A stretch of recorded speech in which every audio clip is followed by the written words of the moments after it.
the body, it's always good to look at artwork that was done over centuries, if possible, and compare that part of the body to the artwork. So I have here Kenneth Clark's book, The Nude, which made a big sensation. It came out, I think, in the 50s when I was in college, and everyone was so enthralled with the idea that he was making a distinction between being naked and being nude.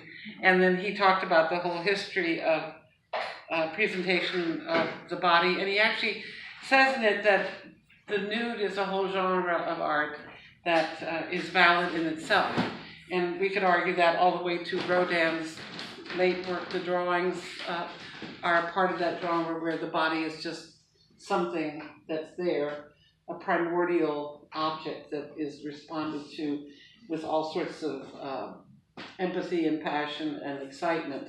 So I'm going to first just show this the female, where we don't see too much of, I'm not going to draw it, I'm just going to show it. We don't see too much of the form except at the ninth rib turning around. You can look at the book yourself later. And then I'm going to show some classical statues and draw that area that I'm talking about of the classical statue. Oh, this is after Polyclitus at 450 BC. But here's this form now will be, the sternum will be visible mostly as a center line with the pectoralis major muscle and the nipples on it, making a simple form. And then we'll see the arch here to the ninth rib and a semilunar line going down to the pubic bone with the navel there, and then interstices. And the rib cage is well defined in a almost three-quarter view, and then the iliac crest is bone, and one side is higher than the other in that contrapposto, the relaxed, sort of civilized, aristocratic kind of pose that the Greeks favored as they became more and more sophisticated after the archaic period had passed. So in between we have the obliques, which make, we call them love handles. And when we get to the ilium, the side that's lower has an indentation to the femur, and then the leg moves out that's bent.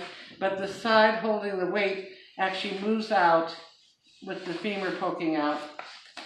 So that's one presentation of the classical world's interpretation of, well, I did drop a piece of paper there, didn't I? Oh yeah, because I want to show them later in Europe. There was a famous illustrator, anatomist, and I'm going to show you how his lines are fancifully graphic. And let's see if I can say his name right. We've all heard of him. Villard de Honnecourt. You know, Villard de Honnecourt, and that, I'm not sure of the date, but it's in the Middle Ages. And these two characters are linear, and it kind of relates to the Nicolaides straight line, curved line. When I draw it, wait, oh here, you'll see. It's all disproportionate, but the clavicles, which I have not put on this yet, because the clavicles, let me put the clavicles on here. The clavicle would be sitting at the first rib and articulating with not only the first rib, but also its costal cartilage. Two clavicles, and that's a, what do you call that joint?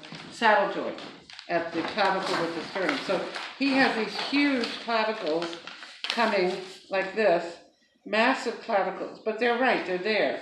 And then coming down the center, it's almost star-like down the center. Very simplified design, and then semicircles for the pectoralis coming along, and the nipples are there. And then he divides that part of the rib cage and expresses the ribs on both sides. And then there's a belly and a belly button, and then the one leg out, the other leg out, and the genitals are there too. So he's described the whole thing, the semicircle here for the deltoid and also for the deltoid here. Very simplified and geometric, not realistic. The it was a time when I suppose the study of anatomy wasn't that thorough. So, But this is the 1600s? about when I'll find out here. I think it's even 1400, isn't it? Because 1500s we get. Let's go ahead with the 20. 1500s we get into the early Italian Renaissance. I mean late 14th. Yeah. So I think he's like 13. I'll find it in here.